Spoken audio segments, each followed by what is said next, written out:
Hi, my name's Kathryn Jones. I'm the Diversity and Inclusion Lead here at Aster Group. I'm responsible for creating and delivering our Diversity and Inclusion Action Plan every year and really embedding inclusion in everything we do. So here at Aster Group, we supply a wide range of housing options in response to the housing crisis, and we work towards our vision of ensuring everyone has a home. We have over 34,000 homes, employ more than 1,700 people, and we were formed in 1990.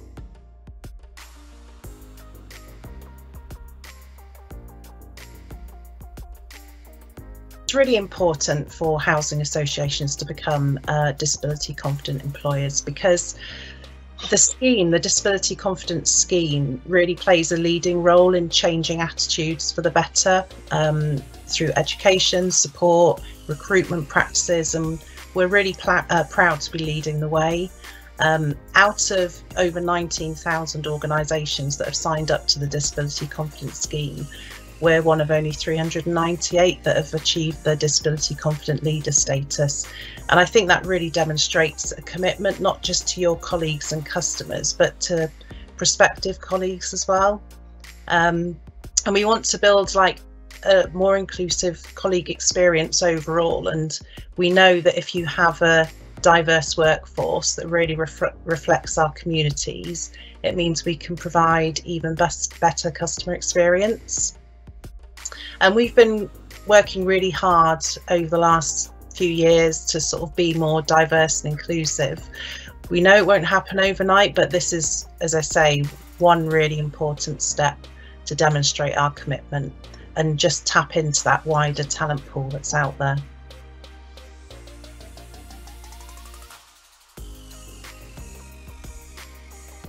So some of the things we've put in place to help with our disability confident accreditation include launching an inclusion passport to encourage our employees to share and update their personal data and ensure they receive any appropriate support needed.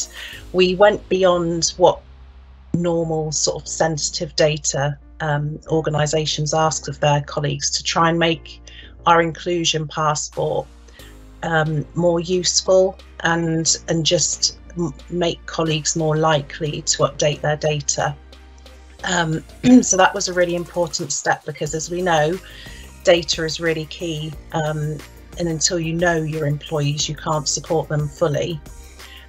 We also make a point of having regular workshops and webinars and training around disability awareness, including specific leader courses available, and it forms part of the welcome for new employees as well.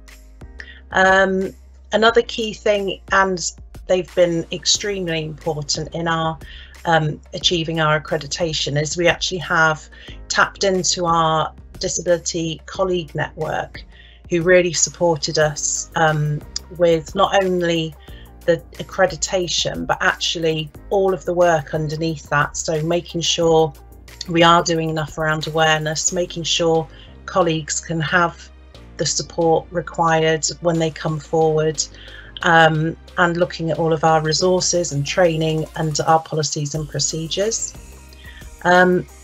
We've also really looked at a key part of this is our recruitment and selection practices. So you need to really make sure you're getting those right, and that prospective colleagues can feel supported throughout the recruitment process. We've also refreshed and relaunched our equality impact assessment form and all of the supporting guidance around that, including developing an e-learning to help people understand how to sort of conduct a good equality impact assessment. And we do work even sort of pre-pandemic very flexibly, and I think that really helps with things like this, to allow that flexibility of how and where people work. And I think some of the commitment from the top is really important. Our group CEO is part of the National Housing Federation Equality, Diversity and Inclusion Network, and we also have an exec sponsor as well.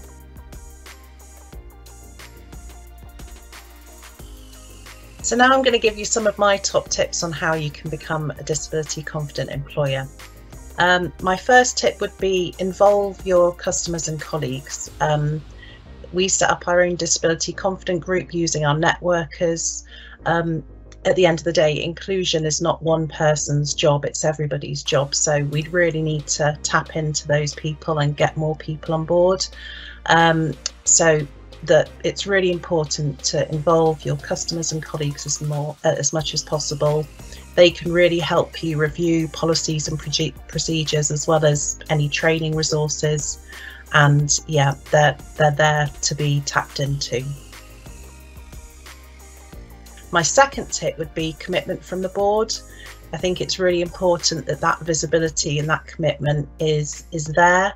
So any sort of senior representative you can get to really get behind the work is really important. Last tip would be about education and awareness, raising programs and the profile of this work for all colleagues, using expertise externally, tap into resources. As I mentioned, people like ENEI have been really important in supporting us with this work. So there's a lot of information out there and a lot of support, so use it. So for more information, you can head to our website, which is www.aster.co.uk. If you add a /careers, there'll be more information about our disability confidence scheme there. But it is a bit of a watch this space. Our careers pages are just being updated at the moment. But one of the reasons they are being updated is because we want to give a better picture of who we are, the work we're doing around diversity and inclusion, and put a real emphasis on there. So watch this space, but do head to the website if you want more information.